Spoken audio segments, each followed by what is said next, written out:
তাহলে কানেক্টর এর দ্বিতীয় যে নিয়ম সেটি হচ্ছে অতিরিক্ত তথ্য প্রদান। বাক্যে অতিরিক্ত তথ্য যোগ করতে বা দুটি বিষয়কে যুক্ত করতে আমরা যে কানেক্টর গুলো ব্যবহার করি সেগুলো হচ্ছে কি কি বলতো? And, both dot dot and, as well as, moreover অথবা besides, not only but also. So এখানে এই যে it is good for health both physically and mentally, এখানে আমরা এই যে জোড়া কানেক্টর ব্যবহার করেছি। আবার একইভাবে এখানে আমরা কিন্তু নট অনলি বাট অলসো ব্যবহার করতে পারি যদি এটাকে আমরা নেগেটিভ করতে যাই। সে একেবারে দ্বিতীয় এক্সাম্পল দেখতে পাচ্ছ যে Rani as well as her sister will visit আস।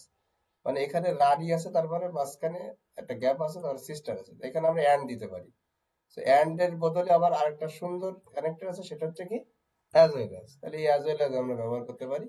সেই অ্যাজ ওয়েল অ্যাজ এর মাধ্যমে আমরা এই দুটো শব্দকে জোড়াতে পারি। যেহেতু রানী আর হার সিস্টার, রানী একইভাবে, এর অর্থ একইভাবে বা পাশাপাশি তার বোন বেড়াতে আসবে।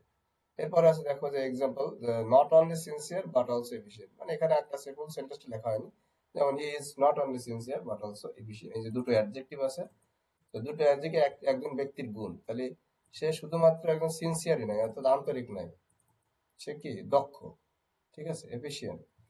সো এই যে এটা হচ্ছে বাক্যে অতিরিক্ত তথ্য যোগ করতে আমরা এই কানেক্টর গুলো আমরা মূলত ব্যবহার করি। এখানে এই যে মোর ওভার আছে, ঠিক আছে, কোন একটা কথা বলা শেষ করার পরে আমরা কি মোরওভার, ওই কথাটাকে আহ, ওই কথার পরে আরেকটা কথা যোগ করার জন্য আমরা কি করি মোর ওভার, ইন এডিশন, হ্যাঁ, বিসাইডস, এইগুলা এই কানেক্টর গুলো আমরা ব্যবহার করি।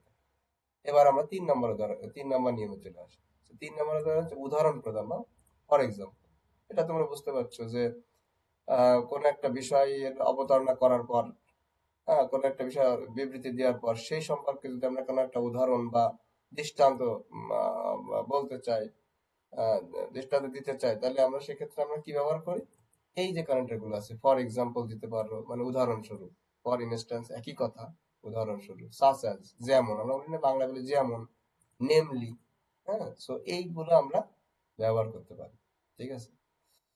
তাহলে এখানে দেখা আছে the bird, many birds, many birds আর birds of prey dash the eagle, ঠিক আছে। অনেক পাখি হচ্ছে কি শিকারী পাখি, তার মধ্যে একটা, তার উদাহরণস্বরূপ আমরা কি বলতে পারি যে ঈগল পাখি, ঠিক আছে। সো এটা কোন বোর্ডে আসছে? দিনাজপুর বোর্ড 2020 সালে আসছে, ঠিক আছে। এরপরে আমরা 4 নম্বর নিয়মে চলে আসি। 4 নম্বর নিয়মে কি আছে? বৈসাদৃশ্য বা তুলনা।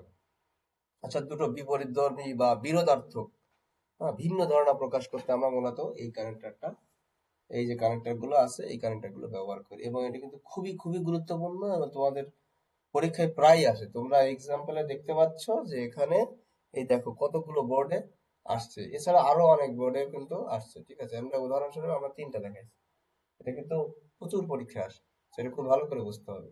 এখানে কি কি কানেক্ট আছে? But, on the contrary, instead, yet, still, though, although, while, whereas, ঠিক আছে। তো এখানে দেখো এই যে 3টা কানেক্টর, এই যে বাট আছে, ইয়েট আছে, আর হচ্ছে যে দো অলদো আছে, এটা কিন্তু একই কানেক্টর, একই ধরনের বোঝানোর জন্য একই ধরনের সেন্টেন্সে আমরা এটা ব্যবহার করে থাকি, ঠিক আছে। তবে একটু ডিফারেন্স আছে, তোমরা যারা সিম্পল কমপ্লেক্স কম্পাউন্ড সেন্টেন্স সম্পর্কে তোমাদের ধারণা আছে, তারা জানো যে আমরা কম্পাউন্ড সেন্টেন্সের ক্ষেত্রে বাট ব্যবহার করি, এটা একটা কোঅর্ডিনেটিং কানেক্টর। আর একই সেন্টেন্স কে যদি আমরা কিসে রূপান্তর করি, কমপ্লেক্স সেন্টেন্স, তাহলে আমরা কি ব্যবহার করি? দো অথবা অল, ঠিক আছে। তাহলে আহ এটা হচ্ছে পার্থক্য, ঠিক আছে। আর বাট আর ইয়েট এটা মানে একই অর্থই বোঝায়, তুমি যেখানে বাট বসাচ্ছ সেখানে ইয়েট বসালেও কোনো অসুবিধা নেই।